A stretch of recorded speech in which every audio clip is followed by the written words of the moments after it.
Sweet.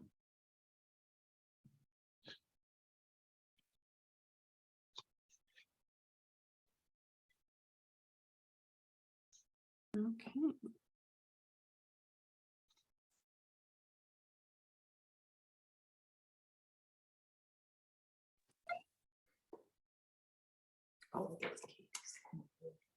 Good afternoon. Hello. We'll give everybody a chance to kind of get into the meeting. If you have not joined one of our sessions before, we just ask that you keep yourself on mute and you keep your cameras off during the session. That way we can record the session and utilize it in the future. And we will have the opportunity to take questions in the chat throughout the session, and then we will allow for folks to turn on their audio and video at the end so we can take any questions we might not have covered during the session itself. So we'll give it just a few more minutes, let people kind of filter in. Again, thank you for spending a quick hour with us this afternoon and joining us for this training, and we will get started here shortly.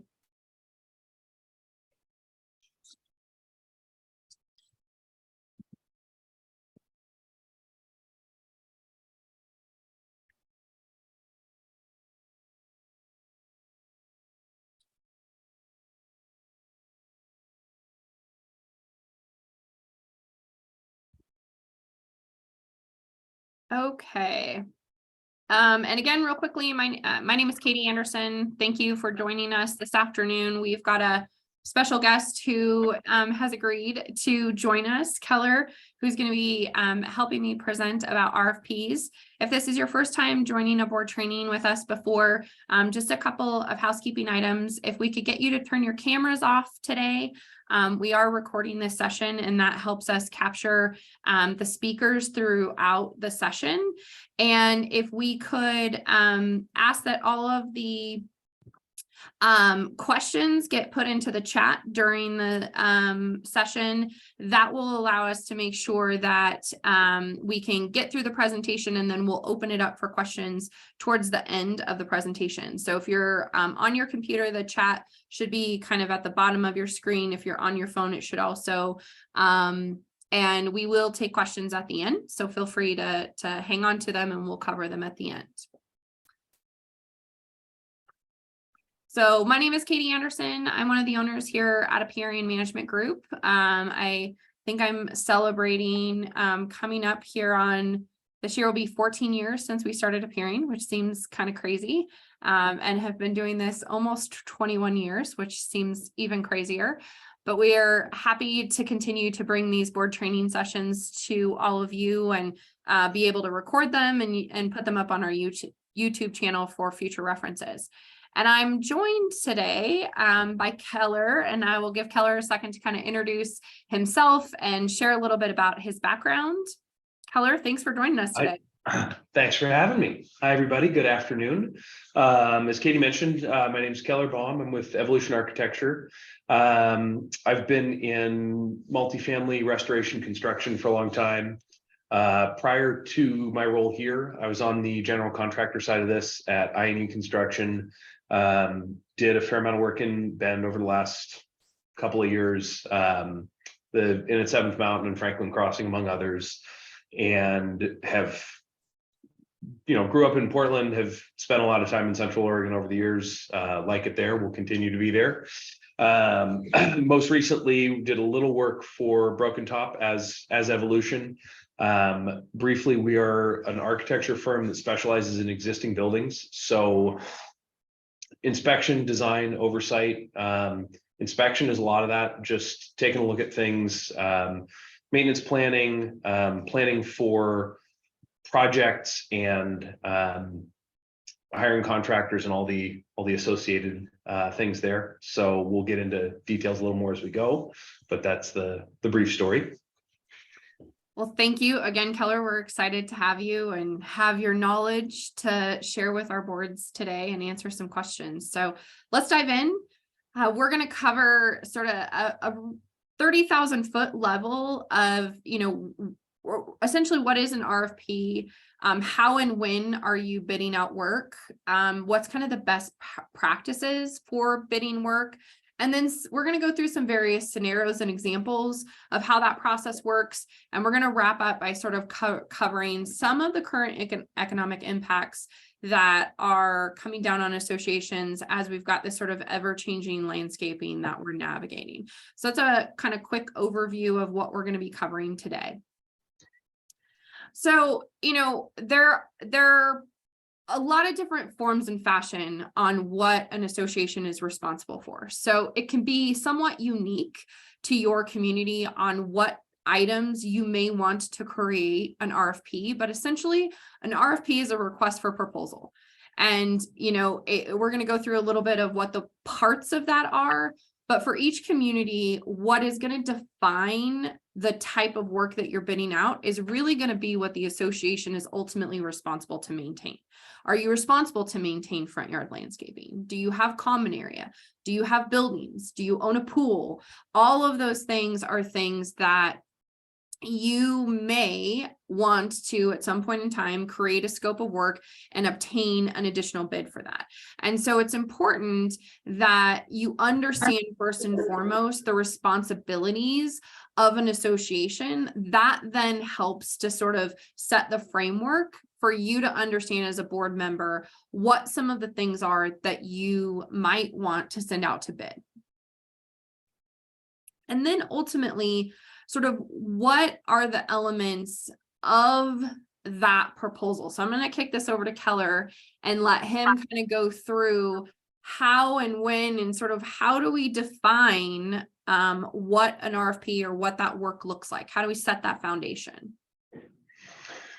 Thanks, Katie. So let's get this out of the way. I'm going to have a bunch of the lawyer answer of it depends in terms of best practice on all of these things. And it's just, I don't mean to beat the horse dead, but it really does. It has to be situationally appropriate because there's such a wide range. I mean, just from the list Katie was just showing us, from landscaping up to we're doing some giant construction project, and there's a huge range in between. So out of the gate, starting from kind of the small end of the spectrum, there may be things that you don't need a proposal for. There are normal services, maintenance type items. Hey, we need snow plowing. You may just hire the snowplow guy. We need one wall painted. We had somebody bumped a garage door. We need the garage door replaced. It's likely that you would just call a vendor and say, hey, how much to come get this done.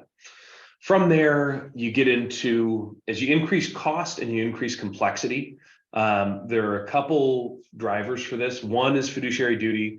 As a board, you are a steward of everyone else's money, not to mention the community and long-term planning for success of the community.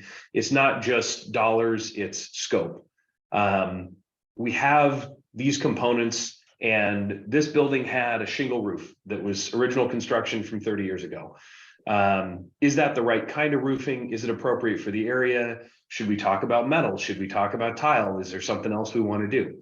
And that's where, as you get into cost complexity, and or just updating for current materials, means and methods, that it may make sense to take things out to bid, look at multiple vendors, look at options and designs.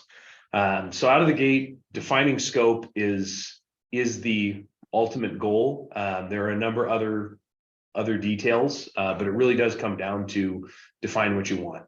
And depending, again, I'm going to say that 100 more times, but depending on what it is, it may make more sense to, if it is very straightforward, we have a fence and we need to replace the fence. You can probably just send a couple of fence guys, hey, please bid this, please give us a number. If it is a change in conditions, it may make more sense to talk to vendors, especially things like I used a roofing example earlier. If you're considering possibly changing materials, one that's come up is we have tile roofs. Do we really want to put tile back? It makes a lot of sense to have a designer like myself and or roofing contractors come look at it. Because it depends on site layout, it depends on where you are, elevation, exposure.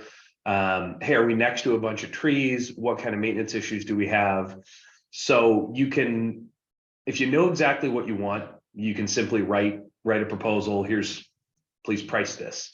A lot of times it makes sense to have vendors come look at it, and there may be a bit of a circular process there where you have to have a couple of vendors and or designer and or some other consulting type folks, either architect or engineer, depending on what it is, take a look at it, and then get up to a defined scope where you can say, here's exactly what we want to do.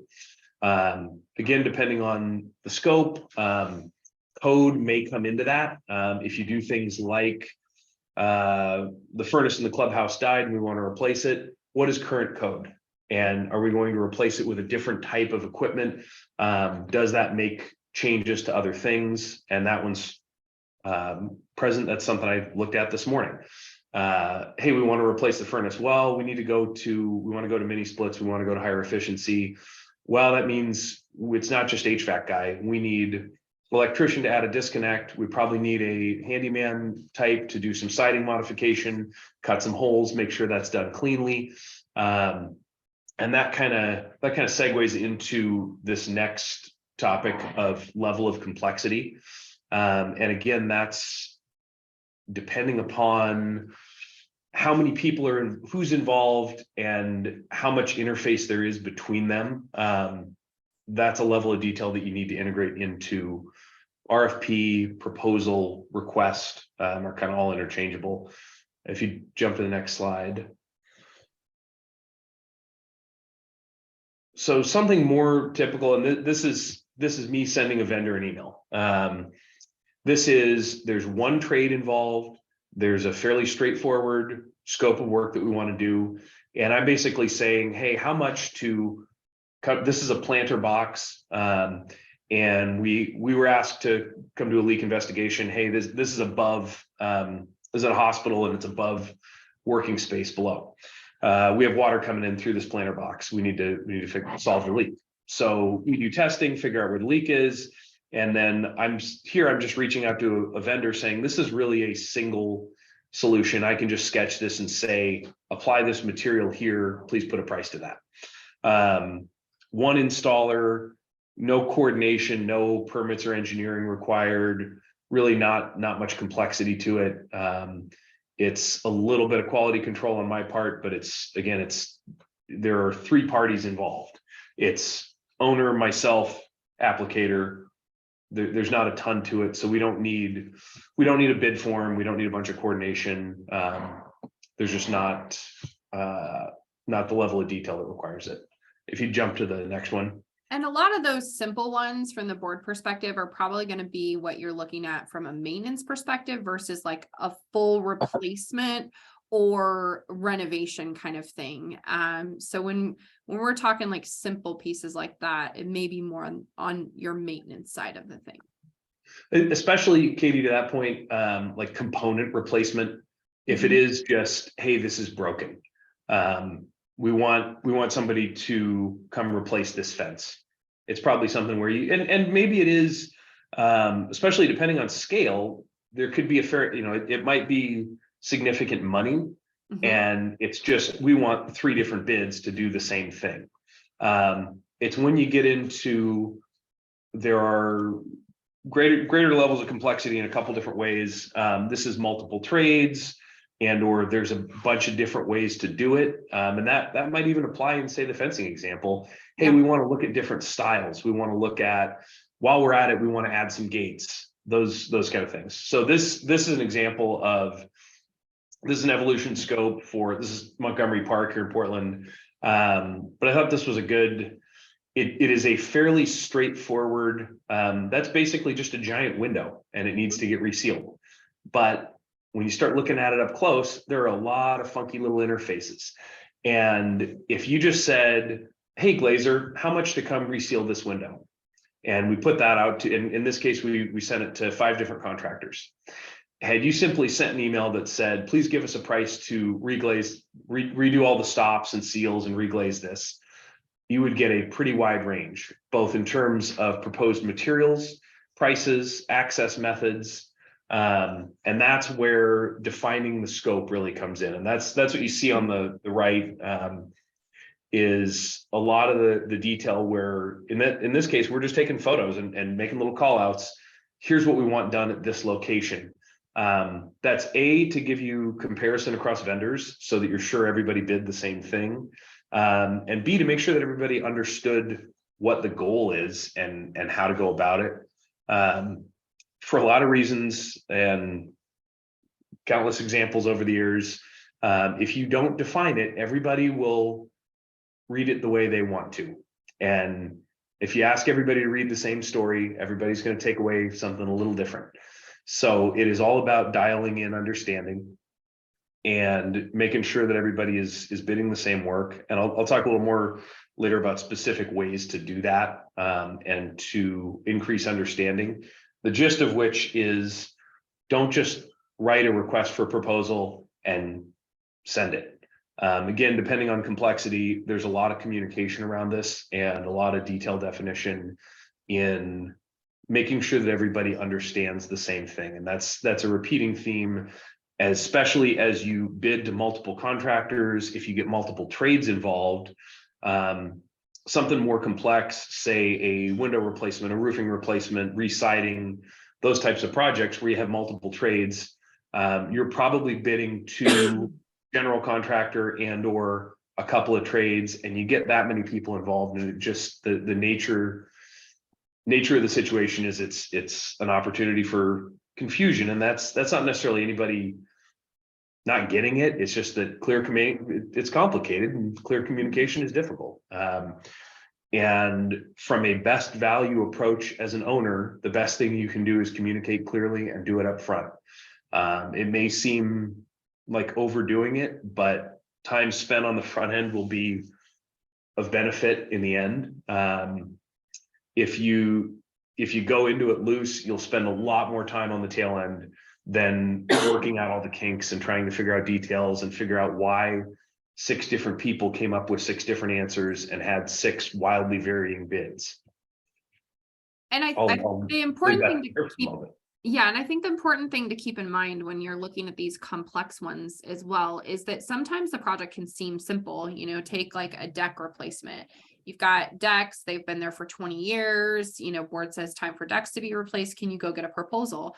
There's a lot of questions to be answered in that process. Are we doing all the decks at one time? Do you want to phase it? Are we sticking with the same material? Are you going to a Trex? If you're doing stair treads, sometimes that can trigger code compliance issues.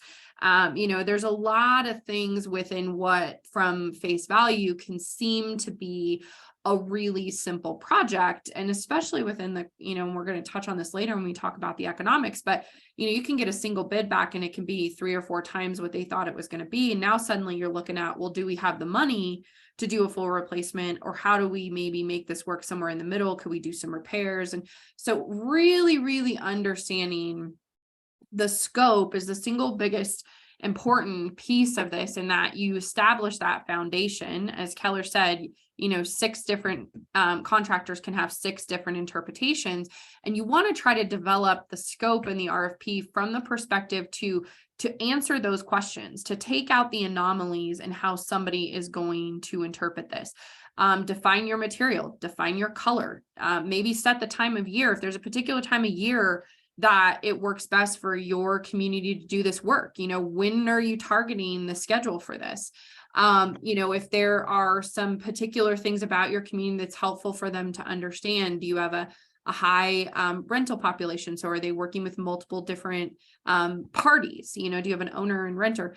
Those types of things, the contractor help to make sure that when we talk about how to analyze these, that you get something that is apples to apples, and all of those contractors are telling the same story, or at least interpreting the same story as best as possible. Quick one, Katie, to that point, if there's one key takeaway from the scope definition piece, it is, where do we stop? That is almost every single time, as contractor and now as designer, that is always the point of confusion. To use your deck example, okay, we're replacing the deck. What happens at the stairs? What happens at the transition where there's a sliding door into the unit and there's are we replacing the trim under that where it connects to the deck? And there's a mini split and there's a little pad that the mini split sets on. Are we replacing the pad? You know, that's, it is all, and as board members, if you're, especially something simple where, you know, you as owner decide, hey, this is pretty straightforward. Let's just take some pictures, send some emails. Pictures are your friend. I'm putting my contractor hat on for a second. Send me a picture with some little highlights on top. Great. That is so much more helpful than, please give us a number to replace the deck. Yeah. Does that mean replace the structure under it? What do we do at the trim where it ties into the building? There's a big pergola on top. Are we replacing that too? So it helped me, even if in communicating with your manager to say, hey, we want to get bids for this. Go take a picture of it and draw on top of the picture and draw a little, replace this, not this big red line, everything inside the red box we want to replace. Picture's worth 1,000 words. So, I think that as we move into this next part, one of the things, there's a lot of tools within your association that are going to help inform the board on what you're bidding. As I mentioned earlier, your governing documents are going to be a great one, but also your reserve study. We're not going to cover a lot of those elements today. We're going to talk a little bit about it from just an economic standpoint. But we do a whole financial training. I would encourage you, if you haven't, go watch that, because it's going to definitely explain to you a little bit more about your reserve study and your funding and where these components are coming from. So if there's sort of key vocabulary maybe that Keller and I are mentioning that you don't quite understand, feel free to throw it in the chat and ask us to explain. But the components are essentially those elements of your reserve study that you're going to be replacing, reserving for, and maintaining. And so the first part, is developing that RFP. The second part of this is really, how are you choosing the companies that you're going to be sending this out to? And this has gotten trickier. I would say this is a trickier element in the last couple of years, especially as you have moved, the resources for contractors is getting more limited within the space of the talent pool. I think it's becoming more and more important for boards to plan further out when they, have projects that are coming up on those horizons. It's pretty difficult to sort of find a pool of contractors that are going to be waiting around and ready to work with you within the next, sort of 30 days. So it's important to understand how you're choosing companies. And I think, probably a decade ago, you would have sent it out to a dozen companies. Maybe you would have gotten, 6 or 8 bids back. You would have had a pretty hefty amount of opportunity to choose from. And I think now what we have found is, even the 2008 kind of recession weeded out a lot of contractors that maybe didn't have the most experience, didn't have great reputation, we weren't maintaining insurance. And so what we were left with was a quality group of contractors. But it also meant that, especially here in Central Oregon and other areas of the state, there's not always 3 or 4 or even 5 contractors to choose from when we're sending something out to bid. And so what we really want to analyze and what you really want to look at isn't so much the quantity of individuals that you're sending it out to, but more so, are you sending it to the pool of people that's right to execute the scope as it's defined in the RFP? What's the experience and reputation? What's the interest of that contractor? What's the size of their company? Do they have the ability to mobilize and do this work in a shorter period of time? Or do they have a smaller staff? Is it going to take them a longer period of time? So those are important things for the board to understand as well when you are developing the RFP, because that can be, that can kind of drive the perspective of who you may want to work with. And you may have a contractor that's done a lot of work. There may be a reason to single source it. There may be a reason for your board to work with that one contractor who knows your community really, really well and help to develop that scope and to help to develop that contract. So there's no hard and fast rule as far as how many contractors, but it's important to understand the questions that the board should be asking itself when you're going through this process. Typically, if it's a large project, we like to try to obtain 3 bids. That's, kind of an industry norm. And ideally, that's what the target is. There may be some specific reasons that your manager may tell you that could be tricky depending upon the trade. And really, as we're approaching this, it's not from a perspective of solely based off of price. There's definitely a qualitative, process that the board needs to go through when you're deciding to send those bids out. And then when we're getting those bids back in, how we're analyzing those. And it's, I would say that the low bid, there's kind of this theory that sometimes the low bid and the high bid are kind of immediately taken off the table. And then you look at the ones in the middle. That's not always the case. It kind of depends upon the project, and you'll continue to hear Keller and I use that word because every community is unique. Every set of governing documents is slightly different. What you're responsible for is slightly different. And so it kind of depends on the project, but generally speaking, you're going to analyze a lot of different elements. How did the contractor respond to the scope of work? Are they proposing an alternative approach to what you have suggested? Is there some merit to that alternative approach? Does it potentially save some money? So generally, you're going to sort of lay those bids out in a decision matrix that gives you the ability to sort of qualify them in a way of who maybe best understands the project, who's provided us with the most comprehensive price based off of the scope of service, who's maybe eliminated the risk from the proposal. Is there a lot of contingencies built into the bid where if this condition exists, then they're not performing the work, but there may be additional costs there. Who's been out on the property and really looked at the project and understands the scope of it and is, really willing to put that down on paper. So when you're looking at the bids, it's more than just looking at price, and it's really looking at all of those other elements within the documents that the contractors are sending back to the board and to the management team for review. The price is certainly a part of that when we're trying to accomplish the project within a set amount of dollars, but it's not the only element that we're looking at when we're trying to analyze it and then make a recommendation to the board.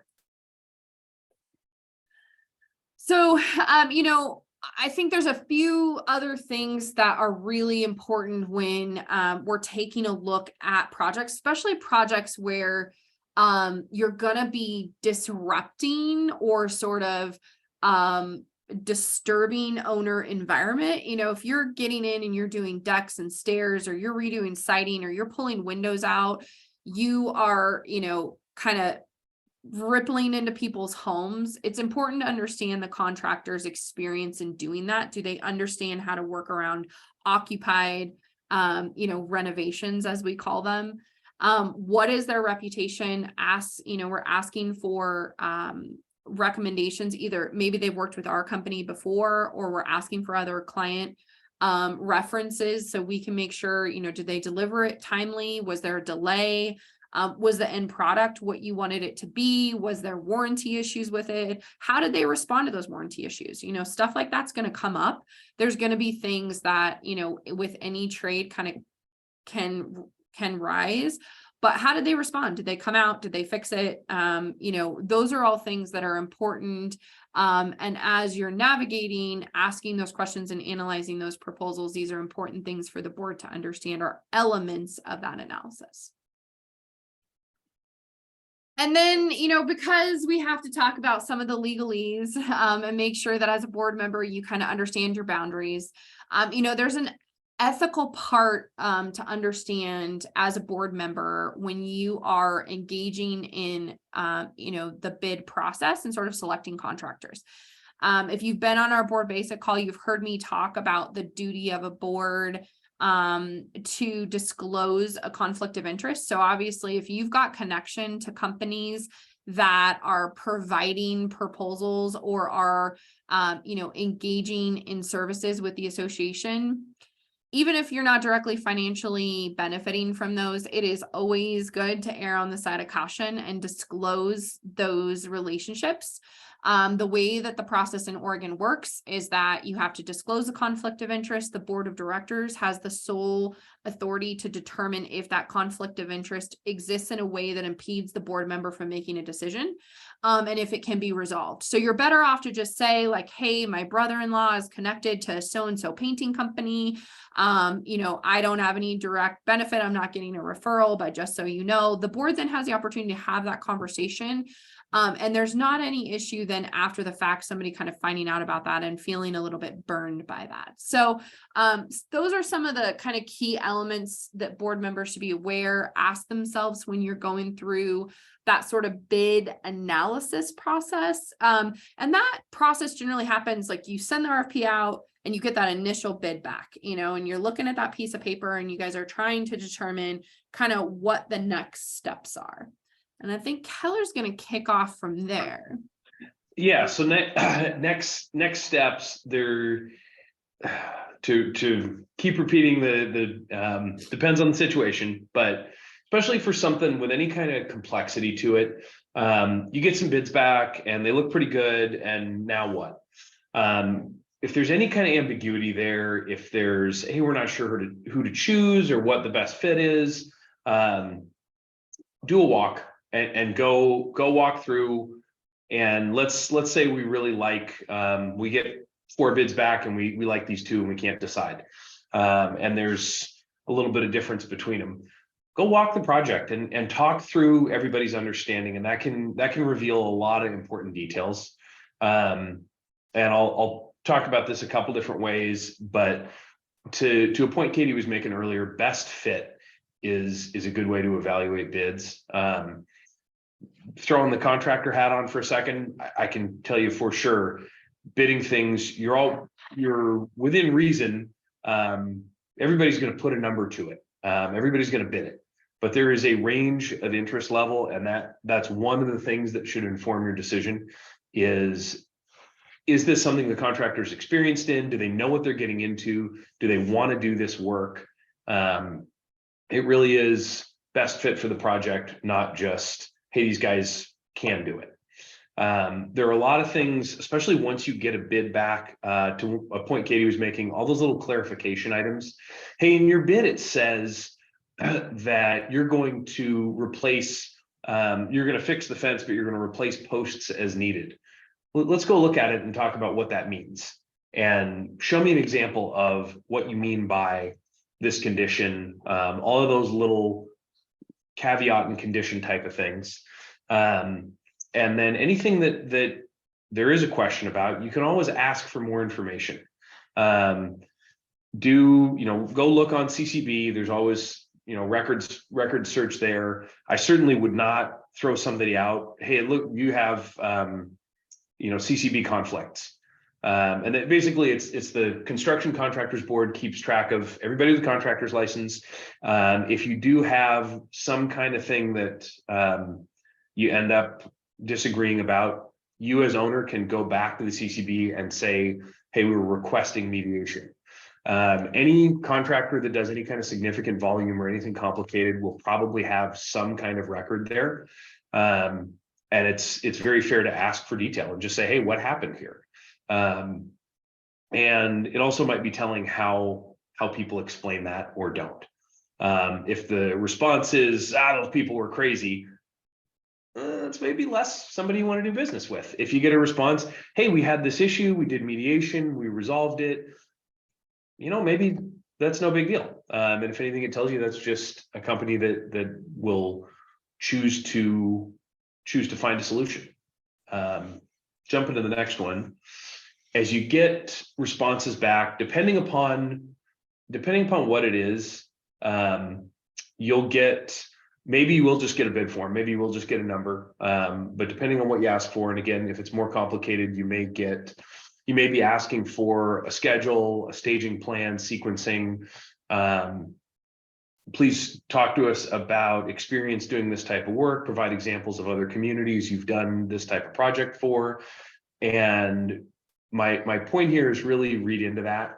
And my cheeky example is, just because you can hold a hammer doesn't mean you know how to use it.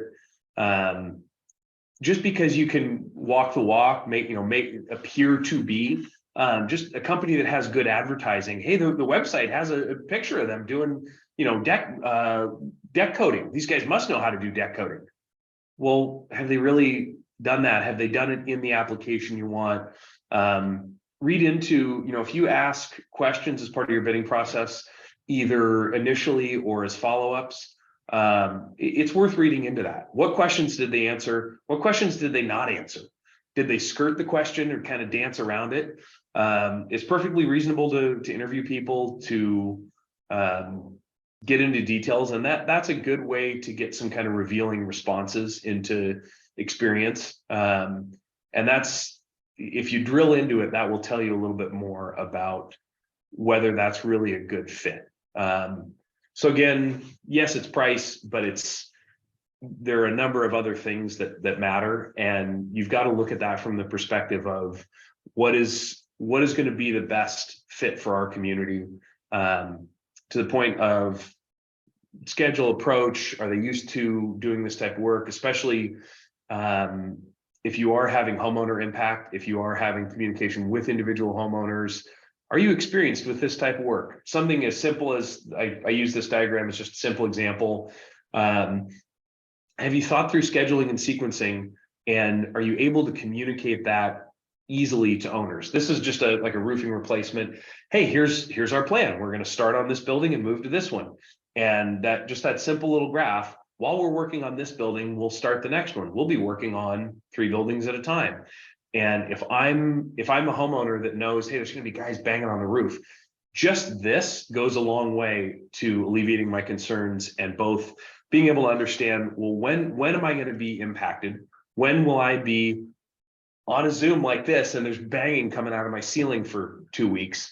I need to know when that's going to happen. And the contractor response is very telling.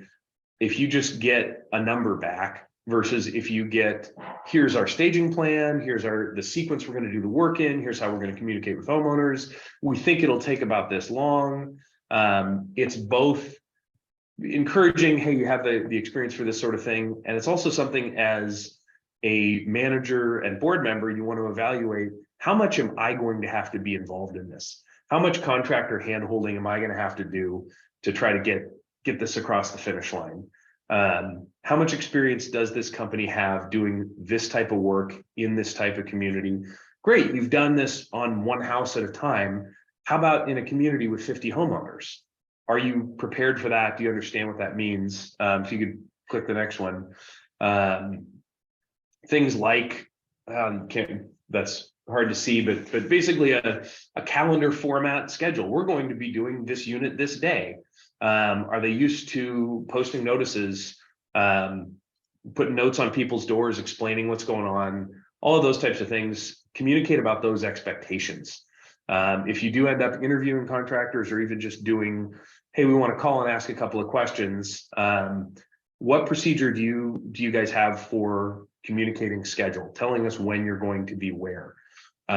It's expectations from a homeowner perspective. There's also, depending on the work, there's some safety implications. Hey, we're replacing a fence.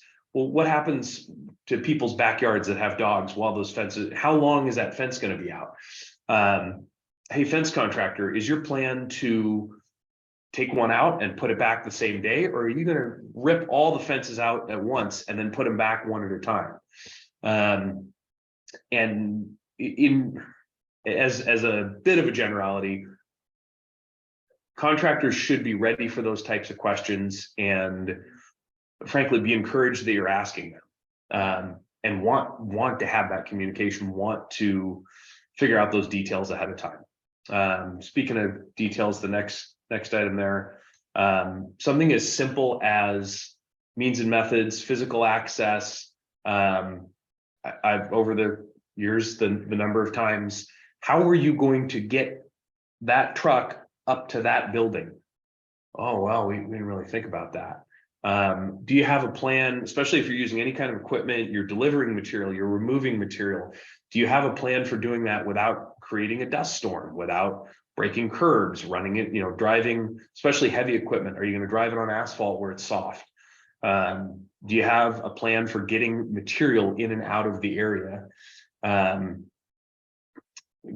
the example on the right, physical access, even if it is just windows on the second floor, is that all being done via ladders? Are you going to have guys climbing up onto this? Are you going through, so to use the window replacement example, you're going to replace windows, who's coming into the building? And are they used to working inside occupied space? Do they know they need to wear booties on the carpet? Do you have experience working around finished spaces and being able to maintain that, keep everything clean? My point here being, do you have a plan for physical access? Can you do, a lot of times this type of work is, we want to work on this specific thing, replace the deck. Can you replace the deck without damaging the grass around it? Can you replace the deck without ripping siding off the building and having to create more work? So the responses you get should be telling in terms of whether a plan is communicated to you.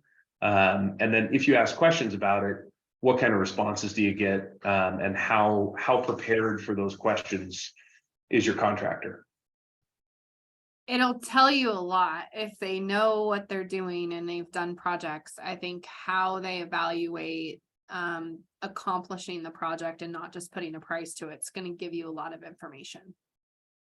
And that's also from a price perspective. I meant to mention, it is always useful to drill down on the real price. If you have something complicated, if you have unknowns, if you have something where it's hard to put, let's say concealed conditions, we're going to replace siding, but maybe there's dry rot behind it, and we've got to deal with some framing. Ask when you're bidding, what is this going to end up costing? What is the real price? Do you have contractor A? Do you have everything that we've discussed today figured into your price? Well, depending on how much we have to get into the interiors, and if we have to replace drywall, that's going to be a little bit of extra for this and that. Those kind of questions are revealing, and can tell you a lot more about what the real bottom line at the end is going to be. Well, and I always love it when contractors, I think that the key to understanding that is allowances, right? Because if a contractor really understands how to execute a project, what they're going to tell you is, we don't know what the backside of that building is going to look like when we take the siding off. But in our experience, this is what we have found, and we would recommend an allowance of X, for accomplishing those projects. I think when you see that in a proposal, it kind of indicates to me that the contractor's done this type of work before, and maybe in your area or something similar, and they have an idea as to what can be anticipated. Those allowances generally aren't hard numbers. They're sort of a contingency line item to account for, and that if they open it up and it's better, great. If they open up it's worse, there may be some flex in there. But I think if a contractor's telling you like, I'm not sure, you might want to evaluate that into their overall experience to accomplish the project. So that's a good test of scope. There should never be unknowns. Known unknowns are fine. And, Yep. I don't mean to use like Bushisms here, but the known unknowns are a perfectly fine thing to have, and allowances are a reasonable way to deal with that. Square foot prices, per window prices, hourly prices, all those kind of things. But there should never just be, I don't know, we'll open it up and see what happens. That is never a response you want to hear. If you get that answer, that is the red flag is flying. Run if far you ever in the other direction. Well, if you ever hear, we don't know what's going to happen, it's going to be expensive. I can tell you that much. Yeah. And that tells you that either the scope and or the contractor are not done yet. Yeah. So if you get that response from a couple people, you haven't defined the scope. If you get that response from just one, they didn't understand the scope. Yeah. But any kind of just, we don't know is a pretty serious warning sign. Yeah. Well, let's dive in, to the economic environment. I think when we talked about this last year, we were certainly still, having some conversations around how the pandemic had impacted the contractor world and what we were doing. And now, while it feels like we're further and further away from the pandemic, and, we're not necessarily saying that it is directly tied, it's a lot of the ripple effects that have come out of the last 3 years that we're now experiencing. Some volatility in materials, but I think that has stabilized, knock on wood, to some perspective. But what I think we're seeing now, is a lot of additional layers. I think what we're finding, sort of funding and cost of capital over the last probably decade, the community association world has had this advantage of easy access to bank dollars and somewhat, really, really low interest rates on those loans made it really enticing for projects to be accomplished. Maybe you had decks that were being phased over 5 years, and rather than doing them over 5 years, we're going to take out a bank loan, we're going to do it all at once, and then, not necessarily have to increase assessments because we're going to cover those payments over the next 5 years. And I think what we're seeing with the current environment and interest rates kind of going up is the cost of that capital is increasing. So, the impact of paying those dollars back has gone up. And, Keller and I talked earlier in the week, and, we're both of the belief that this is getting to a somewhat normalizing place. Obviously, 2.5% and 3% interest rates aren't very sustainable. So I don't know that we were in an environment that anybody expected it to necessarily last. But I think the thing to keep in mind is what we're seeing now is probably going to be our new norm for a while. We're not going to see the cost of capital significantly reduce in a manner that, sort of weighs to the association's advantage. And so when you're reviewing the overall planning for projects, it's really important to understand how that plays in. How much money do we have in reserves in order to accomplish this? And if there's a delta between what's been set aside and what those numbers are coming in at, how are we going to fund this? And that really needs to be the question that's answered before you decide on a contractor, before you decide on a scope of work, because you might have to value engineer that scope to work within the dollars that you have. And so I think there's been a little bit of a false sense of norm over the last 4 or 5 years, where as those scopes creeped, the association taking out those bank loans was really quite easy for associations. And not that the function of taking out loans has necessarily changed. But I think when you're sitting at a higher interest rate, you're looking at what those payback is and what the increased cost is to the association. Seeking those bank loans doesn't make as much sense as it had before those interest rates kind of go up. The other piece to sort of, I think the advantage to all of that is obviously associations have the opportunity to be making better, sort of interest off of their money. So making sure that investment policies are in place, start laddering your CDs for your reserve dollars to try to capture that interest rate when you don't need that capital to complete projects. Obviously, if you need it liquid and you need to be performing work, then keep that in mind. But I think that's the benefit, of the other side of the interest rate conversation.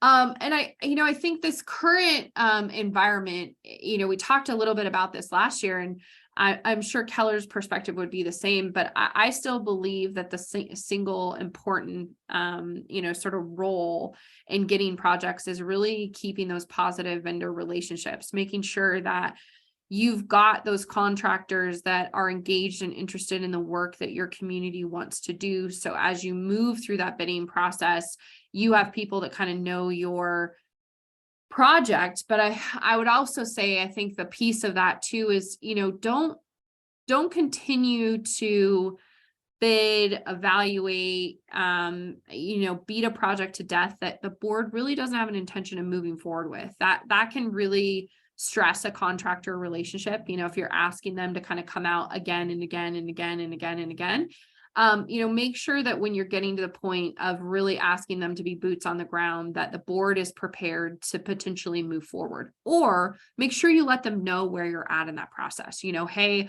we're not sure we're going to move forward with this. We're really analyzing this, but we'd love your professional input on this. Would you mind coming out and taking a look at it? Then at least they know what they're getting into, and they're not sort of holding a spot potentially in their, overall schedule for you. That's a very fair point, and I just wanted to jump in on contractor perspective. Yes, and on there is very much a pricing fudge factor there, on how an owner is to deal with. As contractor, you have a consistent client, they're easy to deal with, they get they always come to you with a clear scope. Hey, here's what we want, just get her done. They're going to get a different price than the people that go in circles and make it complicated, and go up and down and all around. If you're just looking at something, you're just thinking about it, talk to your manager. Depending on level of complexity, that's firms like mine, we do, hey, we're just thinking about doing these couple of things. We want to know what's out there, what's possible. There are people that want to help you with that, especially something that, hey, this involves 5 different trades.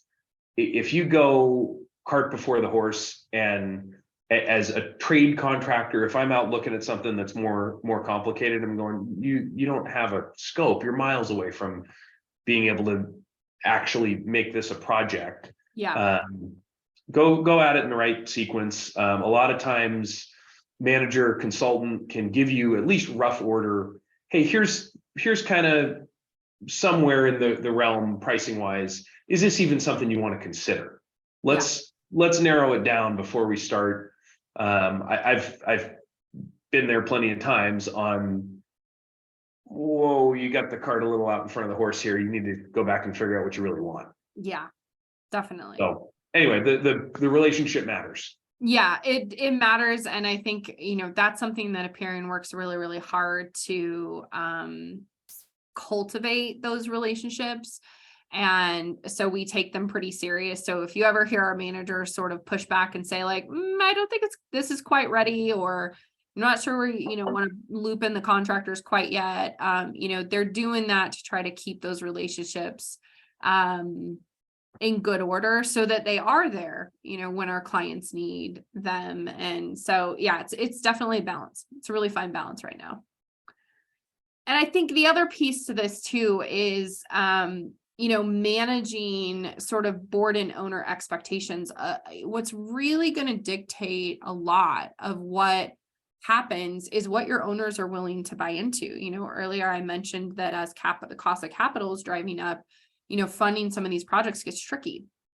And so I think that's where, boards looking at the projects, like, are we meeting the expectation of the owners? If we have to go back to them for a special assessment, are we accomplishing the project in such a way that they're going to support? And obviously the board has a duty to make sure that they're performing the maintenance and they're meeting the obligations of the association. So, I'm not saying, go tack on a new playground or a pool to get them to vote for something if that's not in the best interest of the community. But, taking that into account as you're trying to analyze the overall scope of the project and how you're going to accomplish it, not only from a means and method perspective, but also from a finance perspective. I think it's important for the board to ask themselves, are we hitting the mark here? And, not that you want to, sort of give away the power of the board to make those decisions, but it may be worth at least asking some questions of the ownership to make sure that the work you're accomplishing aligns with the owner expectation. And, right now stuff's tricky. So I added this last one. I just encourage you to, take a deep breath and make sure that, you have an understanding of the timeframes around what it takes to accomplish this stuff. setting the scopes, getting the contractors, getting the bids, getting, things in place can take time. And make sure that, you're asking, reasonableness from both your manager and and the contractors, and that the board kind of understands those roles is really, really important. Heller, any last thoughts before we sort of dive into questions? One comment on that last one, reserves especially, just something I've talked about a lot lately. Reserve studies often get kind of conflated for maintenance planning. The maintenance plan is its own thing. It is worth doing. And comment from just kind of experience on this, maintenance is way cheaper. And it is less expensive long-term to maintain it than it is to fix it. As contractor, I've done lots of repairs we did nothing for 20 years and then we had to replace the whole thing. Ultimately, every building component, you're going to replace it eventually, but the lifespan does depend upon maintenance. And let's say that's a 20-year roof. And if you do nothing, you might get 18 out of it. And if it was really well maintained, you might get 25. And those maintenance dollars are still less than, if you amortize all those costs, big picture, it's cheaper to maintain it. And because you get more life out of it, you also have less failures, you have less leaks. You have those leaks that then mean replacing carpet and replacing cabinets and damage and those sorts of things. The best value that I see on as owner is maintain it properly, plan for replacement, replace it when it's time. Don't drag it out and fight it. And that's something can't tell you how many times I've said, wow, we just want to get a little more, the ship has sailed. Yeah.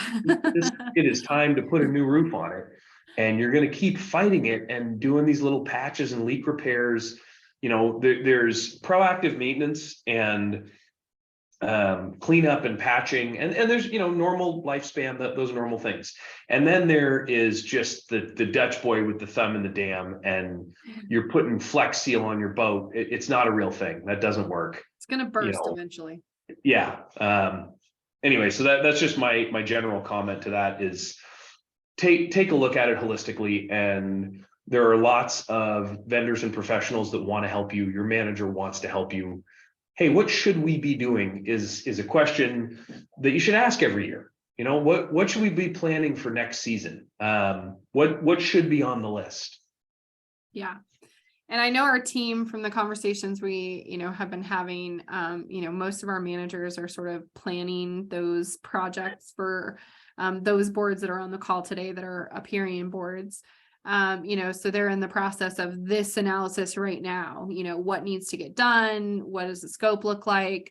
Bidding out those projects and making sure that we, put those decisions in front of the board and engage you in that process. So if you're not an Aperion board member, it may be something that you want to take a look at and take a look at your reserve study. What are the projects that are planned for this year? And does the board have, a perspective of what needs to get accomplished and how you're going to accomplish it? So we will open it up for questions. If you want to turn on your camera and unmute, we'd love to take your questions and hear any comments, and Keller and I will stick around. I know we're approaching our hour, but we'd love to have the opportunity to answer any burning questions you have. Hi, Steve and Michael. How are you? Doing well. How about you? Good. You got a question, Steve? Yeah. I've got a question. Yeah. On, as you know, replacing decks in River Ridge 1 is going to be a major issue over the next 3 to 5 years. And so we've gotten some preliminary bids, but it's clear that we're going to have to phase this project over at least 3 years. Mm-hmm. So getting a bid, should we be getting a bid saying, okay, be very specific about, we plan to replace 20 decks this year, and we need to get a bid for doing that in 2023, and then rebid for another 20 decks, a year from now or 18 months from now. There's no way that a contractor can bid a project that's going to last 3 or 4 years all at once, unless they're willing to say, well, we'll look at what our labor rates are then, and we'll look at what the material costs are. So in a project that's multi-year, are you better off just bidding it for the first year, let's say? Keller, you want to take that one? I know you guys have Yeah, done these approaches. Yeah. Short answer, yes, you're better off just bidding this year's work, but you certainly want to make it clear what you intend to do. And that's for a couple reasons. One, if I'm looking at that as contractor, oh, okay, they're going to do it this year, but I want a shot at, and it's likely, it's not certain, but it's likely that you would go back to the same company if they did a good job and they understood it. On the contractor side, it's future work, which you always, you're always interested in. Mhm. And then it's consistency as well. And it's making clear, hey, we want to do these, I'm making up numbers, but we want to do these 10 this year. The next 10, we want to do them next year. We want them done the same way.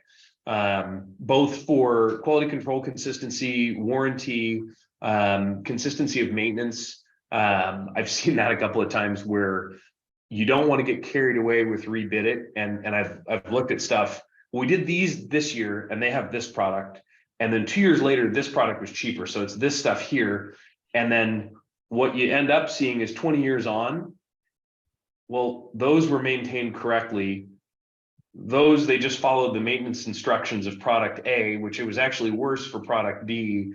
Mhm. Don't make it complicated, I guess, is my little cautionary bit there. Mhm. Use the same material. If you can, use the same contractor. If they do a good job, keep trucking. But anyway, the short answer to that is yes, you really have to bid it year by year. To your point, it would be very difficult to say it's going to cost X 3 years from now. Yeah.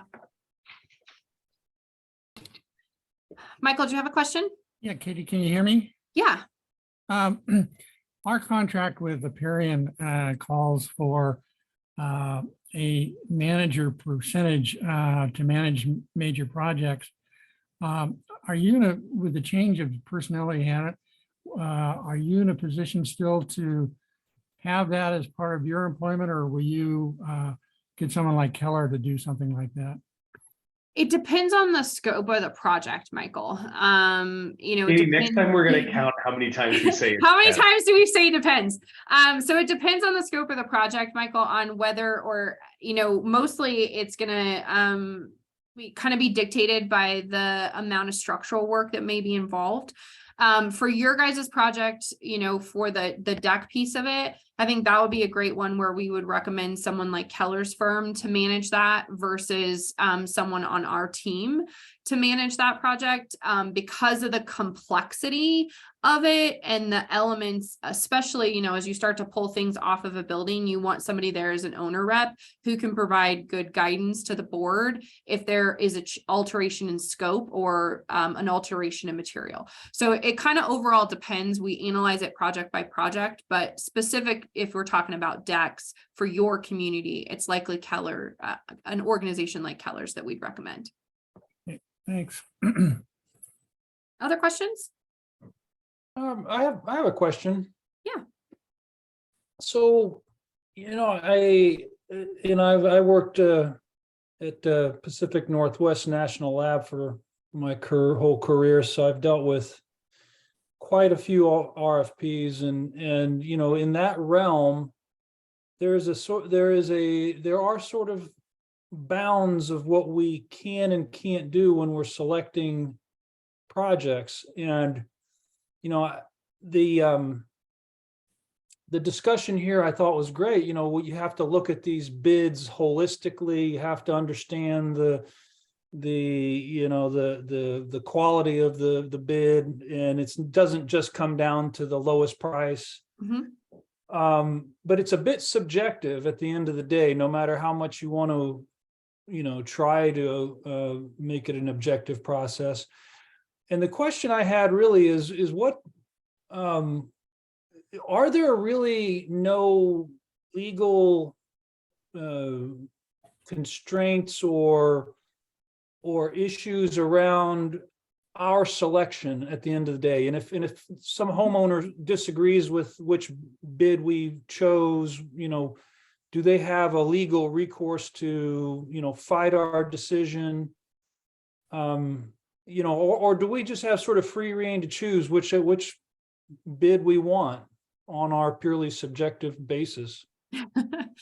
Yeah, I mean, because perspective is perspective, right? So for you, it's going to look a little different than maybe say your other board member who may have a different lived experience, and it may give them a slightly different perspective of that. So currently, from a legal perspective, there isn't a prescriptive requirement within either the Planned Community Act, the Condo Act, or the Nonprofit Act that provides a process that I would say is a little bit more aligned with what a public process or a municipality would have to adhere to when it comes to this type of process.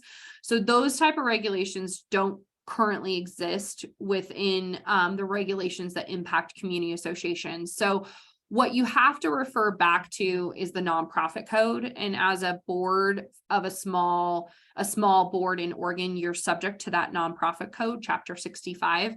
And it gives the board sort of ultimate authority to make those decisions. But what it says is that you have a responsibility to make that decision in a manner that a like individual in similar circumstances would make. So with the same set of facts, would that same individual make that same decision? It's pretty broad, and there's a lot of protections for board, especially with your directors and officers insurance, that protects the board the ability to make that decision. Now, an owner could disagree with the decision that you made, and it happens.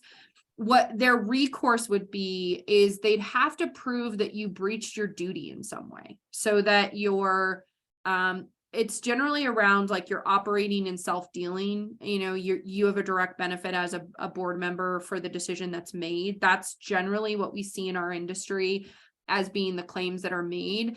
But we don't generally see a lot of cases that crop up where a board makes a decision to go in a particular direction, and then the ownership sort of files litigation or goes after the board because they disdain, the decision that they made. They may be grumpy about it. There may be some communication about it.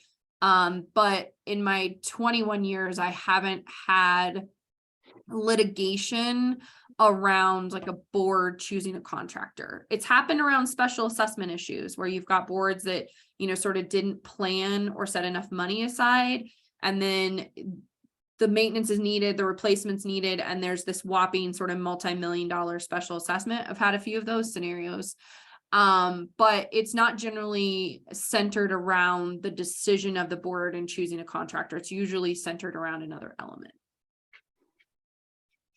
So basically, the onus would really be on the homeowner to really prove, some bad intent on the part of the board, and that's Yes. highly unlikely, is what you're saying. Yeah. And you have directors and officers insurance that protects you. So as long as you're acting in that capacity of, acting reasonably, you have directors and officers insurance that indemnifies you personally and indemnifies the association and board of directors. So if the owner takes action against the association, your directors and officers insurance steps in, hires an attorney, and defends, if they make a claim against you personally and the association. So are the minutes from our board meetings, is that sufficient documentation for our decision-making process? It is, yeah. And I mean, we keep things like issue summaries and bid documentation, contracts, all those are part of your association records. And so if there was ever litigation, all that kind of stuff is going to be discoverable, but we try to explain in those issue summaries and, provide the board summaries and all of those types of things. So those aren't published out in your minutes, but they are kept in your association records. Okay. Good questions. Anything else? Any other questions? Not so much a question, just, we had some minor deck repairs that needed to be done in River Ridge 1. It was loot boards that are ready to collapse. And we got a bid, actually, a firm bid. And here's a case where a firm bid was just outrageously expensive because they didn't really know the scope of the work. They didn't know, are we going to have to replace the joists under these two boards or replace that kind of thing? So I guess it's just a comment that the association needs to have some contractors that we trust and believe in that can do minor repairs on a time and material basis, as opposed to bidding it out, because they bid the worst case, Yeah.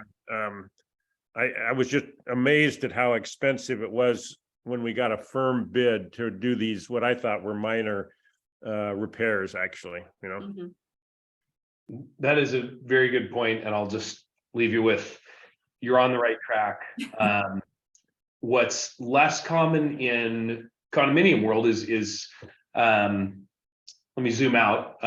The reality is, as a board, you operate a commercial property, and associations are unusual in the rest of commercial world in that there's a lot of turnover, and a lot of times people operate as if they're working on a home. And the reality is you're maintaining a fairly large and complex property, and relationships absolutely matter. From the contractor perspective, when you have an existing relationship, let's say you have somebody that's done a bunch of work for you in the past, and you call and say, hey, can you help me out and send some guys out and replace a couple of boards? That is very different from, hey, we don't know you from Adam, and we want to bid to do this work.